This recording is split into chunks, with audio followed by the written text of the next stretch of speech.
Thank you for tuning in to another episode of In Range. I'm here with this is probably the last video we're going to see of Stephen's G36 Bundeswehr style T36 Tommy built gun.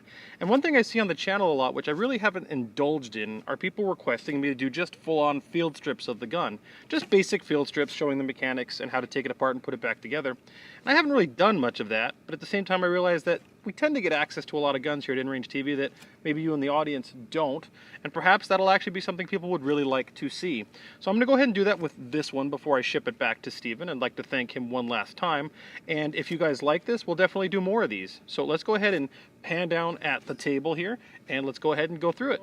The first thing you do with any firearm, of course, is verify that it's empty. So we're going to open up the action, we're going to visually identify that there's nothing in the chamber, which there is not, and then we'll close the action. This being an HK, of course, it has this typical HK style pins. So we're going to go ahead and pull these first two pins, and they are not captured, but they do provide holes in the stock for you to retain them in the field so you don't lose them when you're out and about.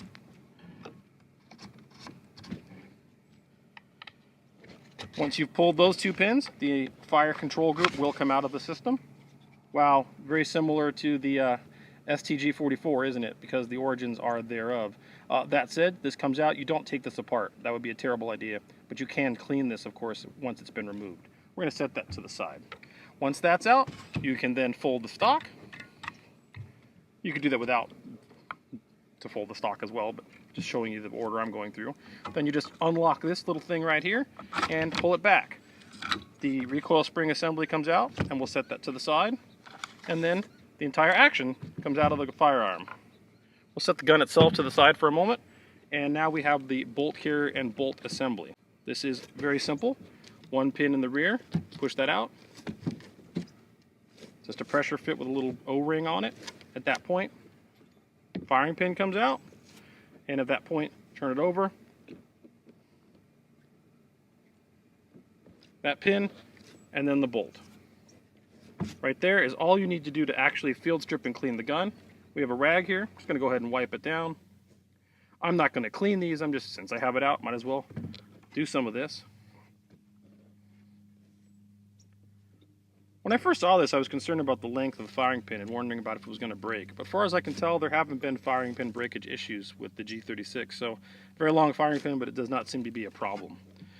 And that's the entire issue of the entire field strip of the gun. At that point, you can then clean the barrel from the rear, from the breech, which is the way you should be cleaning guns so that you're not doing any kind of crown or muzzle damage. Even though it has a muzzle device, it's still wise to clean from the rear. The Germans still clean with a pull-through chain cleaning kit going all the way back to World War II, and I can see why they still do that because that World War II chain style cleaning kit is an excellent field cleaning solution, and I still advise using them to this day. I love them. They don't break when you're pulling them through the barrel. They're very reliable, and they're a really great way to clean in the field without doing any crown damage. So at that point, we can do a little more. I'm going to go ahead and close the stock for just a moment with the action removed. And at that point, you can actually still pull out this, which is your magazine catch assembly. This can literally just be replaced, and if you replace this with another part, you can then convert the G36 to use Stanag-style AR-15 magazines. This one is configured to use G36 magazines, but by removing this piece and replacing it, you can actually convert to AR-15 style magazines very simply. Lastly, there is one pin left that we're going to remove from the system here, right here, that holds on the front handguard. Pull that out. We're going to also put that pin into the rear of the stock so we don't lose it. Then this comes off, revealing the piston assembly. At that point, if you need or want to clean the piston assembly, you can pull it back. It's a little hard to do. Oh. And there is your piston transfer, essentially, your short stroke piston, and then the piston itself comes out, and that is all there for cleaning as well. Since we've done it, we might as well go ahead and wipe it down.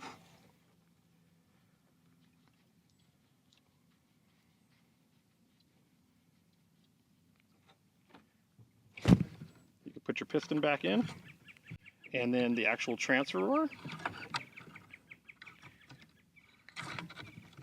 It is a very strong spring,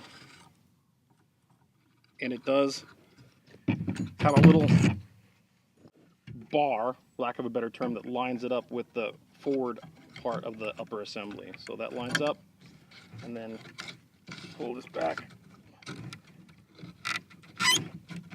And then poof, our piston assemblies back installed. Then we go ahead and put the handguard back on. All these line up on little pins in the actual receiver. Then we put the pin back in, and we are done with cleaning the piston. Now, to go ahead and put the gun back together. Take the bolt carrier, install the bolt. Line it up with the hole, put in the pin. Drop the firing pin into the firing pin hole. Like that. Retention pin. Extend the bolt all the way forward. Place it into the receiver. And it'll drop right in. At that point, you then take the recoil spring, line it up with the hole in the bolt carrier, put it back into the gun. Then you can close the stock, and the action is back together. Then go ahead and put your mag well back on. Then put your fire control group back in,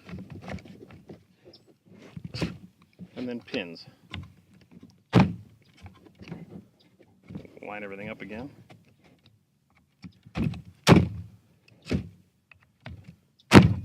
And that's it. Full field strip and then reassembly of the Bundeswehr style G36, although any variant of the G36 should essentially be the same. The sighting systems are mostly where things have changed, and maybe some accessories. So with that said, as you can see, this is a very field serviceable rifle, very easy to maintain, as long as you don't lose those pins by putting them in the stock. This is a very simple system, very easy to clean, very easy to maintain, and really not a lot going on. I'd like to thank Stephen once again for providing this gun for us to be able to do this kind of content. And let me know in the audience if you like these types of field strip videos, because I will do more of them. We've got a lot of weird guns that we can do them with, and hopefully you enjoyed this. If you do enjoy this, please consider supporting us on Patreon. We are a crowdsource funded project only. The only financial support for InRange is via you, the viewer. It does not come from any sponsors, no advertisers, nothing of the sort. We won't have them. It is strictly you, the viewer. If you're already a Patreon supporter, thank you. If you're not, please consider it. If you can't, we understand. Please subscribe to one of our multiple channels. You can find them all at inrange.tv, and thank you for watching.